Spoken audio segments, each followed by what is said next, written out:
Hey, Eastern Oregon. Thank you for jumping in with us today. And again, this is another CHD medication-assisted treatment program update. And I'm joined today with Corey and Nikki. Hey, thanks you guys for jumping in today. And we've talked quite a bit here and there about the program, and we've kind of outlined it and broke it down. And it's just a very holistic program. And today we're going back a little bit to the nuts and bolts of what someone might experience when they first make the phone call, they begin to enter into the program. And so, Corey, why don't you start? Take it away and tell us kind of what someone would experience. Yeah, absolutely. So the first step in order to get into the MAT team is kind of that intro assessment interview that you'll do with kind of our intake team here at CHD and also our MAT team coordinator, Jamie. This can take anywhere from an hour to about 2.5 hours, depending on if they're going to be new clients of CHD or if they're a past client and we have all of their information as well. So it's somewhat of a good process where a lot of questions will be asked to the client about their usage, their, any past problems they've had. And this is also a great time for any clients to ask about the medication assisted treatment team and the actual process that goes around, because you'll be talking with the MAT team coordinator at that point. So after that is completed, the MAT medical assistant who we've had on EO Live before, named Lindsay Winburn, we'll schedule an appointment with our MAT team prescriber named Dale. And while that's being completed and paperwork is being signed, they will then meet with our MAT nurse, which we have here, Nikki Billman. And we have Nikki on here today because she's going to explain kind of the next step after the intake process and the scheduling process, which is the kind of the induction process, if you will. Oh, you are muted, Brent. So thank you. And just to back up a little bit, so the people that are calling and that enter into this program are people that they recognize that they have some kind of a drug addiction program or drug addiction problem. And the MAT program is specifically to help those that are addicted to opioids or heroin. And so they know that they have a problem. And part of the process is saying, okay, this is affecting my life or my employment or whatever it might be, to the point to where I need some help. And so, and the program centers around the medication that will help them to be safer and to be able to cope. And so then that's what the induction process is. So Nikki, with that little preview, why don't you take over and maybe explain that some more and kind of what does someone do? What happens from that process? Okay, so usually it is scheduled by Lindsay, our medical assistant, and they come in full-blown withdrawal. So they have to have been off of opioids for 24, but preferably 48 hours. And we assess that withdrawal with something called a COWS assessment, which stands for Clinical Opioid Withdrawal Scale. And this kind of quantifies their symptoms of withdrawal. So their vitals will be a certain score, if they're sweating, if they're shaking, if they're puking, yawning, a lot of things that you wouldn't think go with withdrawal. And once we have that initial starting number, assuming that they are in adequate withdrawal, we start the actual induction process. So I will give them 1 strip of Suboxone. They will take it, and I will stay with them for the first half an hour, just monitoring, making sure they don't go into something called precipitated withdrawal, which I'll cover in a second. And I will continue to assess their COWS score.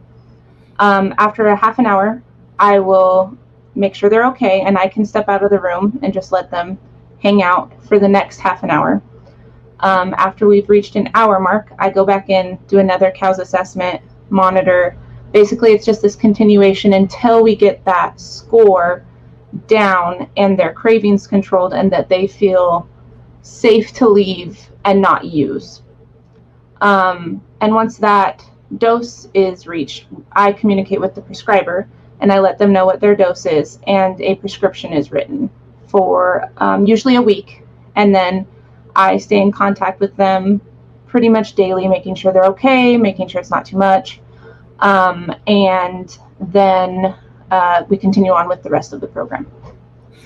And so how is Suboxone given? You said a strip or a drip. I'm trying to, what? Yeah. So explain what is that? How is it dosed out?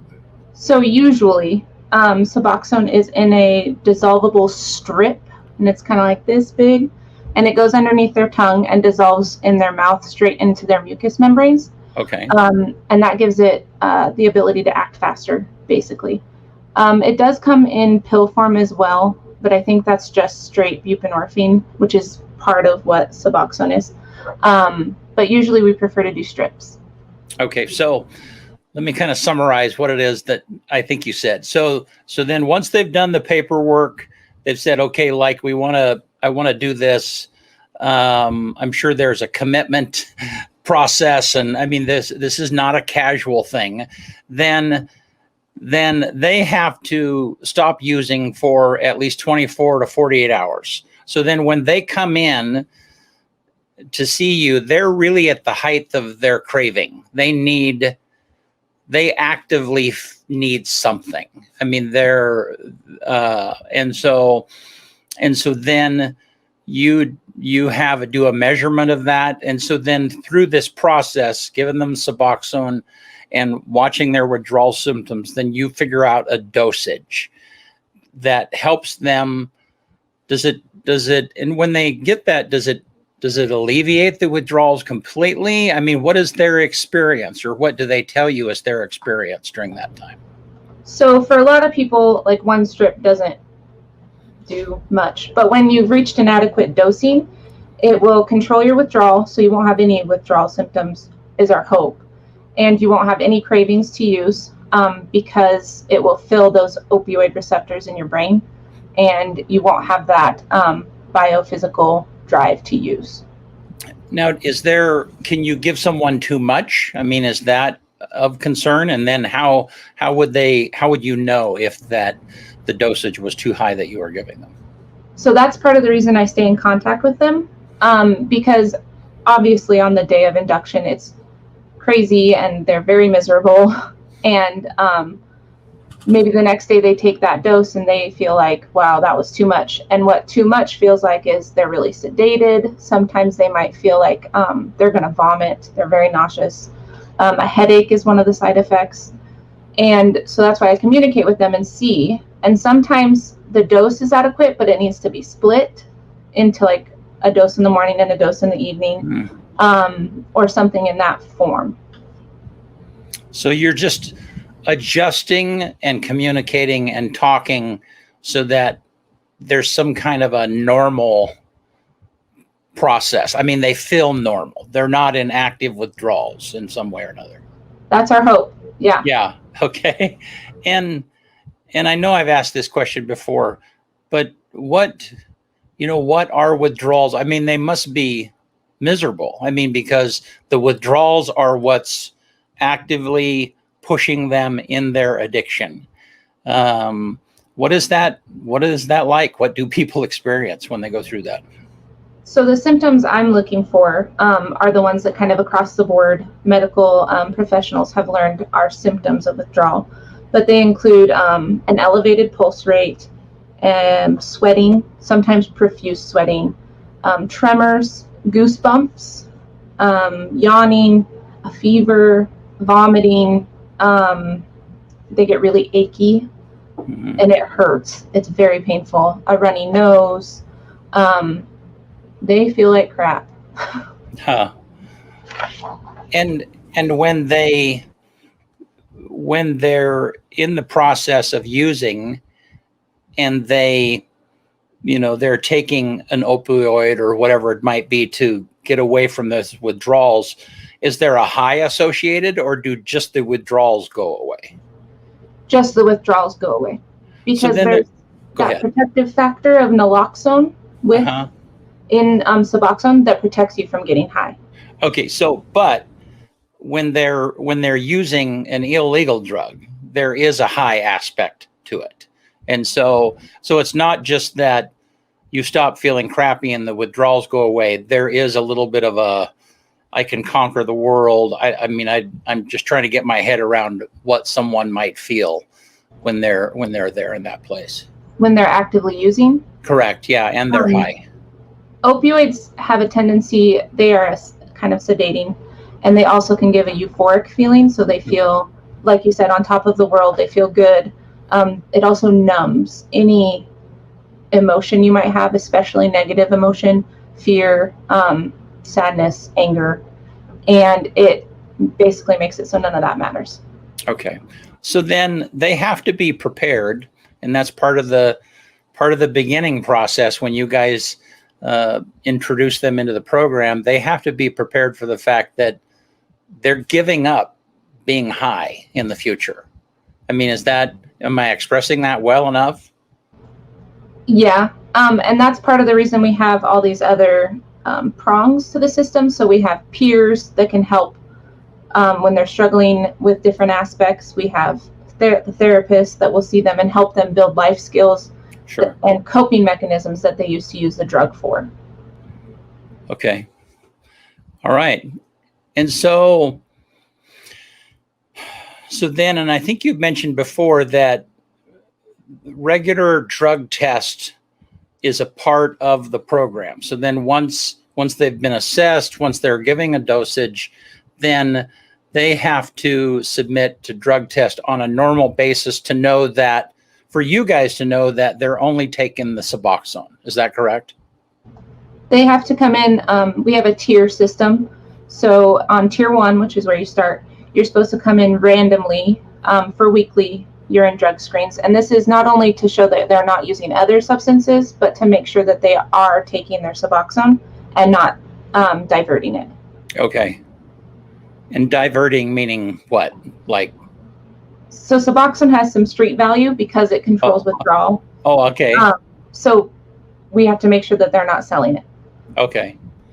So, all righty. Or white knuckling it, or I don't need it all. Or so I'm going to, I'm sure that there are folks like that too. So, well, so what's next? And I don't know, whichever one of you want to answer. Where does it go after this beginning process?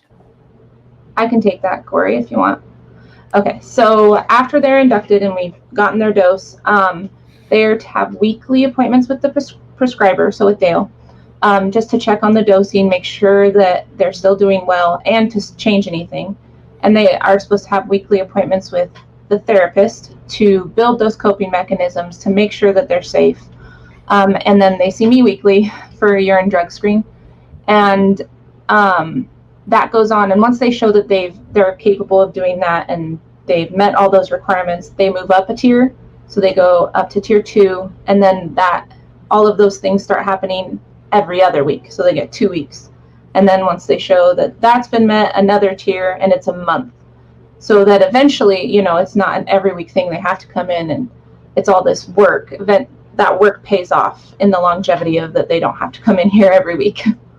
So they feel like they're accomplishing something. They feel like there is there's a process by where they feel like, okay, I'm getting better, or at least I'm progressing in the program. So, and Corey, why don't you talk for a minute about the other wraparound services that you call the other complications that someone might experience, and what the MAP program does in those areas?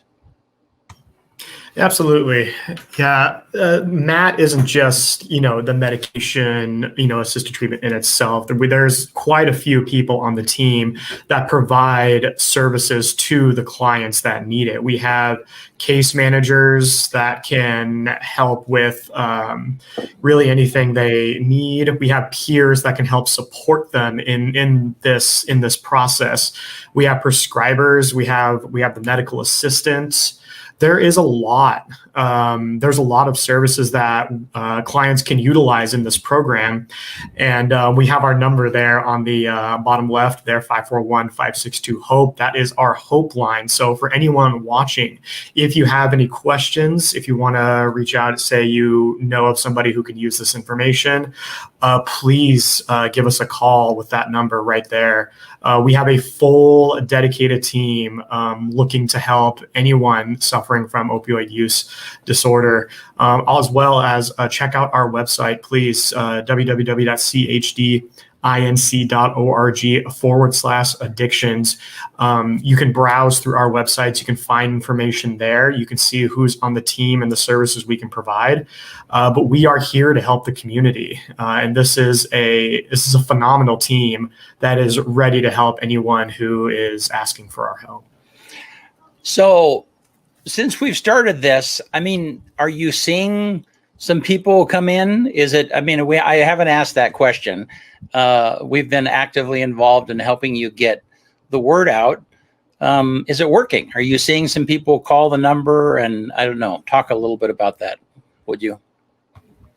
Yeah. Unfortunately, I don't have the data right in front of me. I do know though for sure that right after our big event that we had, our Narcan drive-through giveaway, we had a drastically increased amount of calls on our Hope line.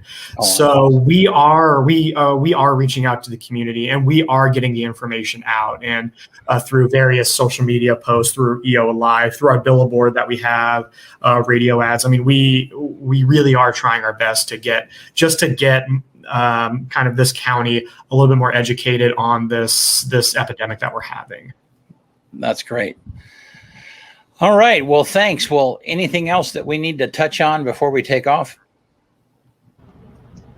I would just remind everyone that if they need Narcan, to let us know. Zero judgment. You can get some Narcan, and we'd be happy to get it to you. That's right. And I have a pack here sitting behind me and have one at home. And I've described them as kind of a fire extinguisher of drug overdose a little bit, so that you just never know when you might, we just don't know when you might run into someone that whose life could be saved by Narcan. So awesome. Well, thank you guys so much for jumping in with me today and being a part of this. See if I can find the right thing here. And this is the medication assisted treatment program that is put on by CHD here. And I would encourage you folks, if there's someone out there, or you know someone who is struggling with opioid addiction or any addiction whatsoever, then there is a pathway where CHD can either help you directly or route you to the place where you can get some help. So thanks again for tuning in, and we'll see you next time right here.